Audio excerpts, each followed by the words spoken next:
So hey everyone, welcome back to another quick tutorial of GitHub where I'm going to show you how you can make your email private over your GitHub account. For an instance, let's say if you don't want your email account to visible to others, and if you want to fix the problem that that anyone can access your email. So all you need to do is to just simply open your github.com and log into your account, and here over this top right corner you're gonna see your profile picture. Just simply tap over it, and here you can find this option of settings. Just tap over the settings.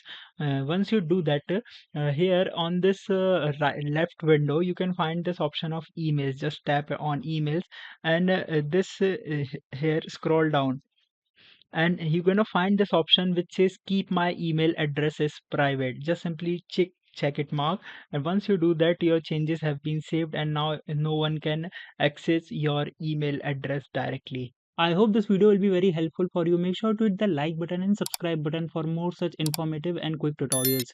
See you in the next one. Take care.